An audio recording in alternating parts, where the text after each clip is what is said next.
ఈ రెసిపీ పేరు కొబ్బరి రొట్టె. ముఖ్యంగా టీనేజ్ ఆడపిల్లలు ఉన్న మదర్స్ తప్పకుండా మీ పిల్లలకి చేసి పెట్టాల్సిన రెసిపీ ఇది.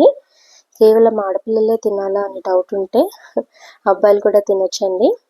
ఇది అమ్మమ్మల నాన్నమ్మల నాటి కాలపు రెసిపీ అండి. ఇంకా రెసిపీలోనికి వెళ్ళే ముందు, hey food lovers, welcome to Bharati's kitchen. ఎలా ఉన్నారు? బాగున్నారా? నేనైతే చాలా బాగున్నానండి.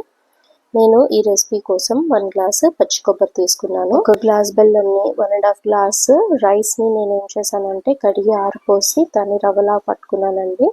ముందుగా స్టవ్ మీద ఒక గిన్నె పెట్టుకొని దాంట్లోకి మనము 1 గ్లాసు కొబ్బరి వేసి 3 గ్లాసులు నీళ్లు పోసుకోవాలి. ఎందుకంటే మనం 1.5 గ్లాస్ రైస్ తీసుకున్నాం కదా, దానికోసం అనమాట.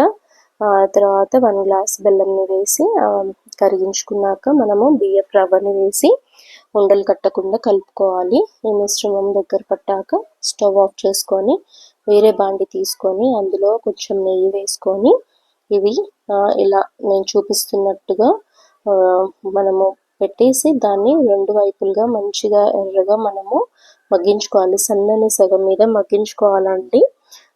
మగ్గించుకున్నప్పుడు ఇంకా మనకి కొబ్బరి రొట్టె రెడీ అయిపోతుందండి. చూసారు కదా, ఇలా గోల్డెన్ బ్రౌన్ వచ్చింది కదా. అలాగే 2 వైపు కూడా అలాగే మనం చేసుకుంటే ఇంకా అంతేనండి. ఎంతో సింపుల్గా ఈ కొబ్బరి రొట్టె రెడీ అయిపోతుంది మన కోసము. ఇది ఇలా కట్ చేసి మనము మన పిల్లలకి పెట్టాము అంటే ఎంత అద్భుతంగా ఉంటుందో మీకు నేను చెప్పలేనండి మాటల్లో. టేస్ట్ అంత అమోఘంగా ఉంటుంది. ఈవినింగ్ టైంలో మీ పిల్లలకి తప్పకుండా ఈ రెసిపీని ట్రై చేసి తినిపించండి. ఈ రెసిపీ కనుక మీకు నచ్చినట్టయితే ఒక లైక్ చేయండి, షేర్ చేయండి, సబ్స్క్రైబ్ చేసుకోండి. మరిన్ని వీడియోస్ కోసం పక్కనున్న బెల్ ఐకాన్ని కూడా ప్రెస్ చేయండి. Thank you for watching.